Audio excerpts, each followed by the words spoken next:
Začínal som písaním a našiel som to seba. Vtedy vznikla nová ilúzia a cesta, čo mi treba. Z ilúzie sa stal sen a zo sna bola realita. Čekuj tie byty, už aj taktika sa chytá. No mal by som sa vrátiť dobre 2 roky dozadu. Skupina tí druhý a samé byty z YouTube. V hlave plno kokotina, ilúzie moc vysoké. Zahodené šance zo dňa na deň na ruke. Obidvaja talenti a potenciál na deko. Stačí jeden prúser a je to pase ďaleko. Chlapec robil kokotiny, dojebal čo bolo.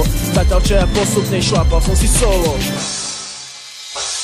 Pamätám si na ten deň, keď som začal rapovať. Neviem prečo ma to napadlo, asi som musel fetovať. Sedel som v zadnej lavici a písal nejakých slov, no vtedy ma napadlo, že rimujem jak najväčší boh. Tak som sa spýtal o Zio, či to spolu skúsime, že napíšem nejaké texty, do rapu sa pustíme. Náš prvý rosinkársky track úplne bolo kokote. Postupne ľudia začali vravieť, že my sme v pohode. Určite. Náš druhý track to bol nejaký antifec. Snažil som sa všetkým opísať tento špinavý svet. Potom prišla na radu tá o Zio pičovina, v ktorej všetkým vysvetľoval, že mu chutí domovina. Časom sa pridala Jada a napísal nejaký text, v ktorom hovoril, že hudba ho baví viac ako sex. Naše ďalšie tracky ešte stále neboli nič moc, tak som nejakých ľudí požiadal o malú výpomoc. Oni mi pomohli, za čo im veľmi pekne ďakujem a dúfam, že aj s nimi si niekedy zarepujem. No potom prišiel Mikey, ktorý spravil riadny beat, preto dúfam, že toto už není taký strašný shit. V mene taktiky ti Mikey veľmi pekne ďakujem. Díky. Lebo nevíš vtedy teba, teraz tu nerepujem. Ja som strašne hrdý na to, že tu teraz môžem byť, lebo iba keď repujem, môžem si naplno žiť. Chodil som sa do toho nie späť, rovno vpred.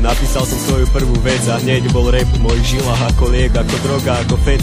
Zmenil mi pohľad na tento svet. Teraz pozerám nám cez rap na život, ktorý žijem. Opisujem a píšem už nejaký ten text a už viem, že začiatky nikdy nesú lízať med.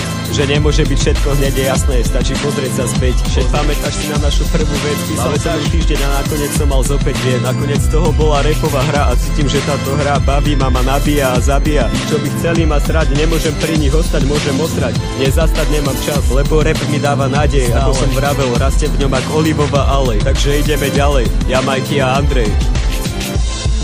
Taktika. Už druhý track na Mikeyho bite.